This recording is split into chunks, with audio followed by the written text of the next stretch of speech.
Hey, what's up, YouTube? It's your boy, Mark, aka at Restless One with the Zero, coming at you with a video. Um, First and foremost, I just want to take the time to say thank you for everyone who clicked on my video and who decided to check out what my video is all about. I greatly appreciate it. Um, Basically, if you haven't checked out any of my previous videos, my channel is about motivation, no messages, um, as well as inspiration to help you get through the week and times of starting out something new on your own, like business, related things of that nature, and as well as just stepping out on faith and trusting God and going after what you feel is your divine purpose and calling in this world to do. Okay, so um I just wanted to make this video update pretty much and be as transparent as I possibly uh, could be, because in the past I've shared with you all, things that help motivate me and what I was doing to help keep me focused and on the grind and things of that nature. However, I feel like I owe it to myself and to my audience to share a little bit of my truth and what I've been through to what I've been through that inspired me to take the avenues that I've been taking to get to where I've gotten so far, because it's not going to make any sense to you to put it out there that I'm working as a photographer or a YouTuber or a motivational speaker without giving you the backstory of where I came from before all of this. And I've really been toying with this whole concept and this dialogue because it's not something that I'm comfortable sharing um, with people, and not only with people, but with the world and putting it out publicly. But I feel like if I could just release the energies that I'm using to hold on to my story and put it out there, someone else will be able to identify with what I've been through, and it will inspire them to go after what they want for themselves in life, more so than me just giving words of encouragement and support in the way of a message like I usually do. So um let's go ahead and just get into my testimonial. So a few years back, when I was 25 years old, 25 years old, I pretty much was doing my own thing. Really, it started when I was about 21, back in 2008, something or somewhere around that time, where I was out on my own, kind of sort of living with a friend and working at a restaurant, and partying a lot. I had just turned 21, and I was young and foolish and not really having any guidance in my life, and I made a lot of bad decisions when it came to the welfare of my being.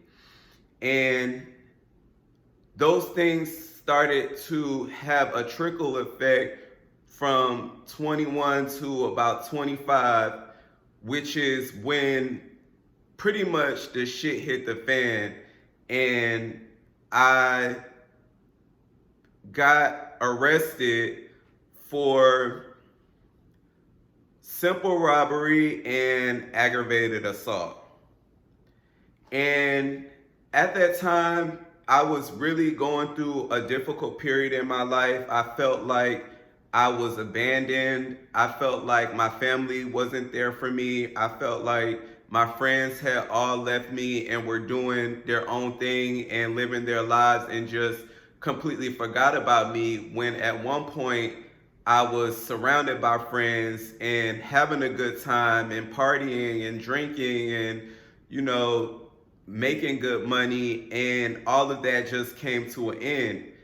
And in my mind, I pretty much thought at that time that I was going to take back everything that I had previous to that period at 25, when I was down and out by the hands of force.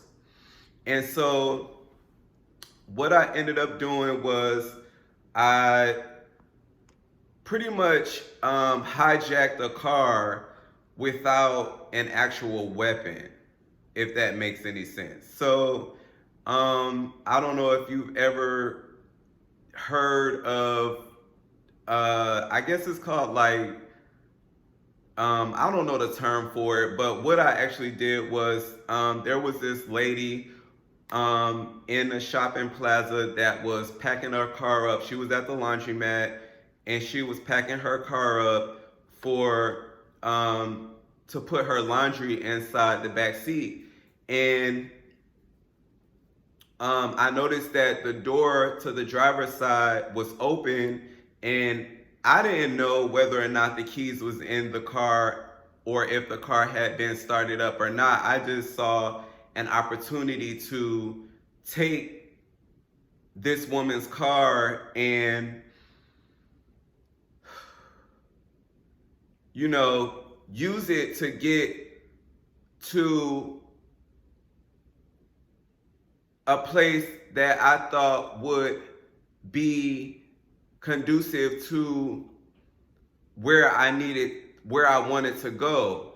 I live in an area where there's no public transportation, and, you know, I didn't have a car at the time. I didn't have a job. My family, my mother, like my brothers, they weren't trying to help me get around to, you know, help me find a job. So I felt like if I could just get a vehicle for a little bit of time, enough to get to and from work to help me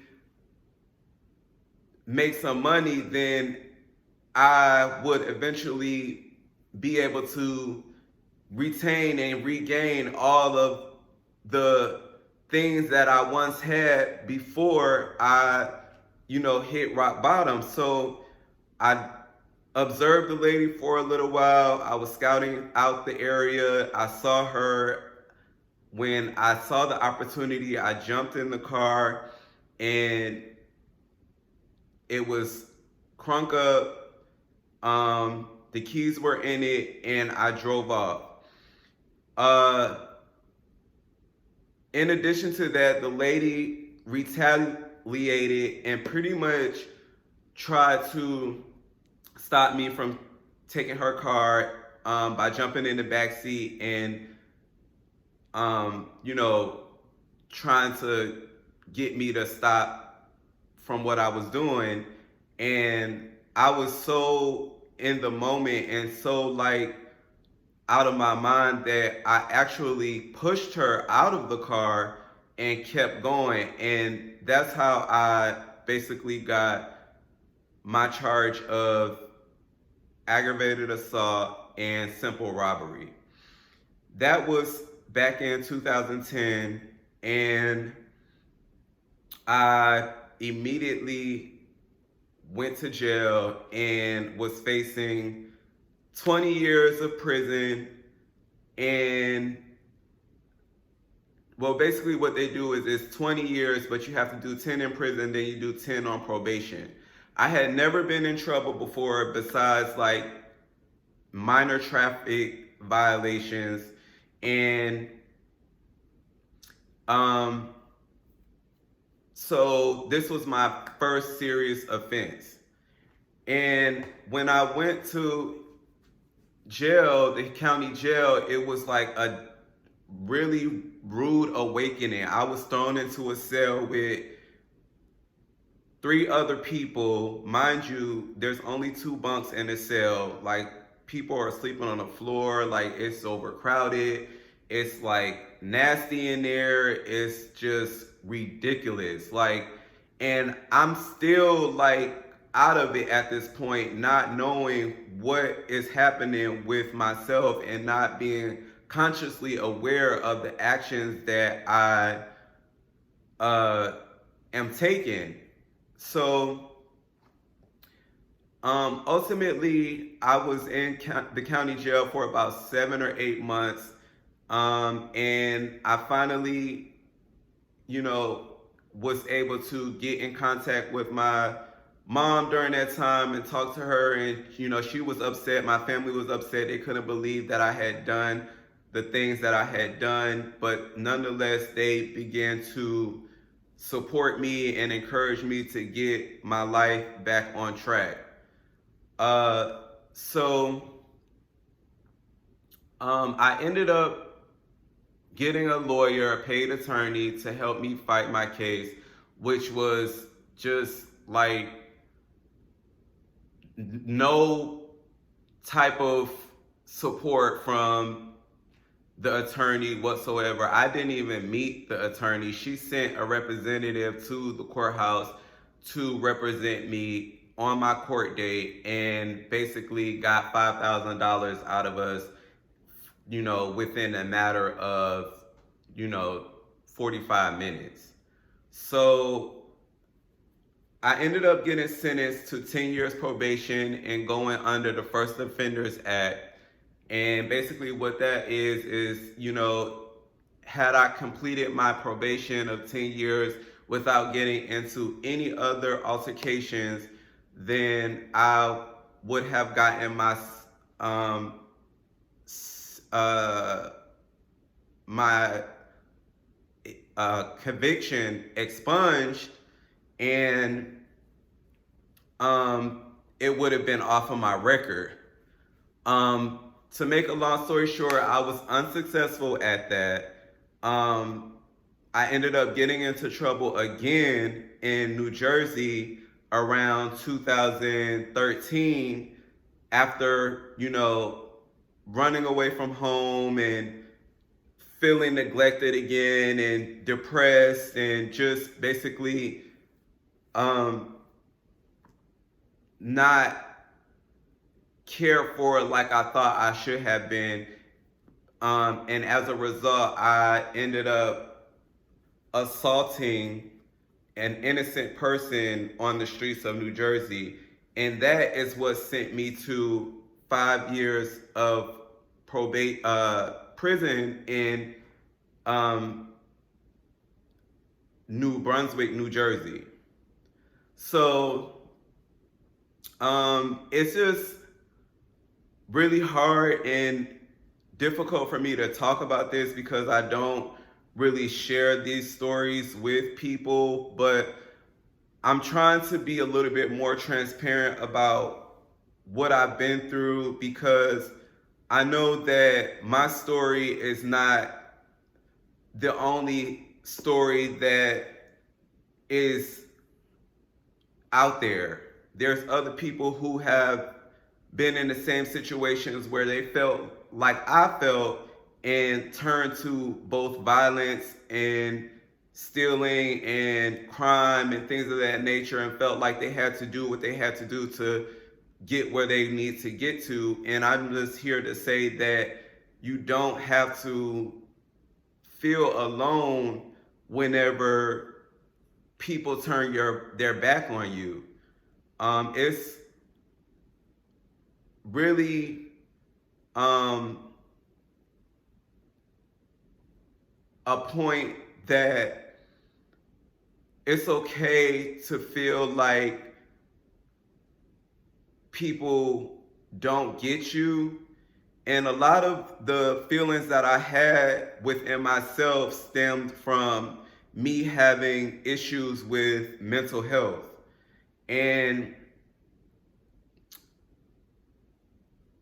I was diagnosed once I committed the crime in New Jersey by a psychiatrist with schizophrenia. And I pretty much felt like that's when it really all started coming together.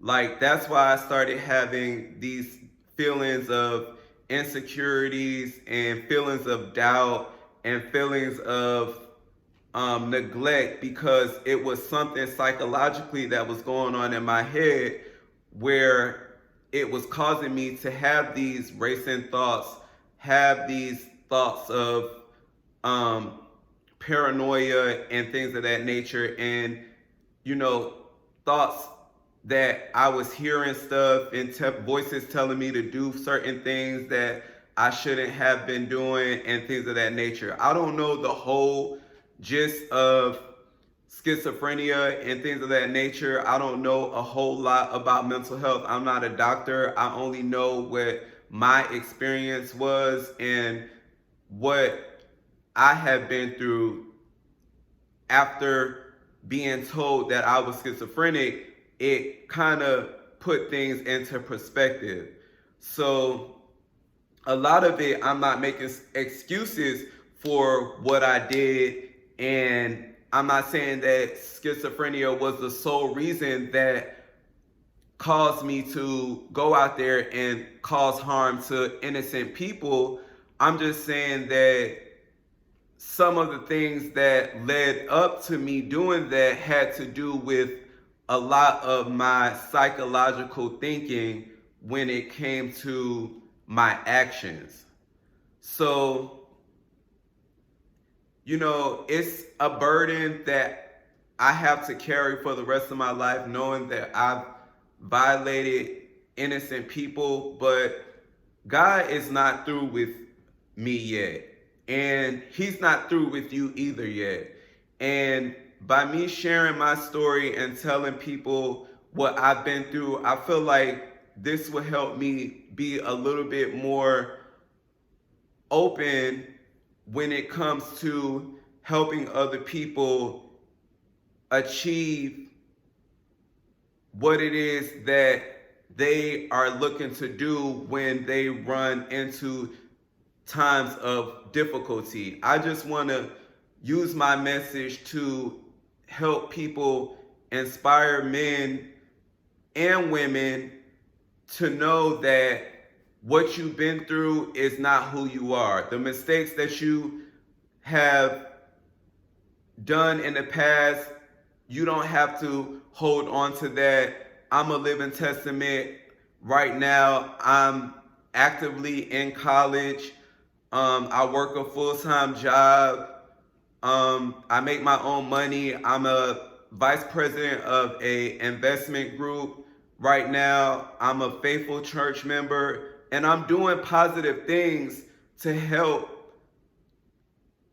myself become a productive member of society. Have I completely served my time to society? No.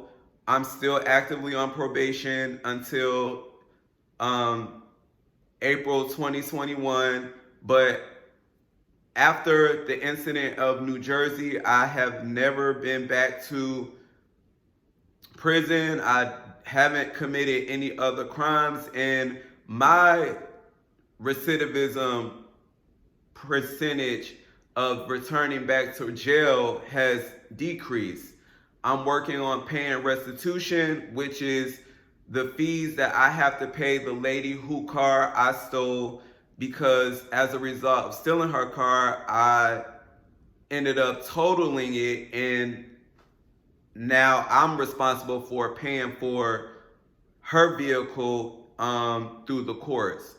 So I just want to make this message really short. I'll probably get into it a little bit more in depth through some of my other videos.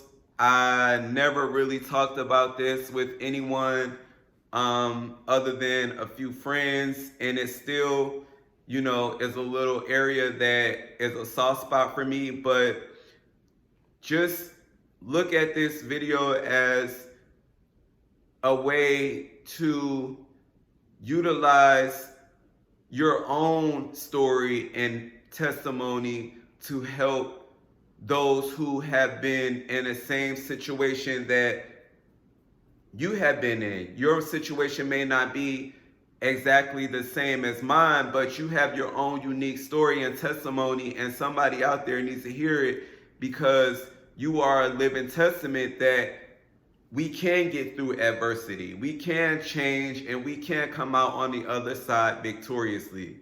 So that's my message. I just want to take time to say thank you for checking out this video. If you liked the video, please leave a comment. Tell me what you think about my testimony. Hit that subscribe button and be sure to hit that post notification bell so you can get all of my updated content on what I'm going to be doing from this point on in the future. Once again, I'm Mark, aka @Restless1 with the 0, signing out for now. Peace out.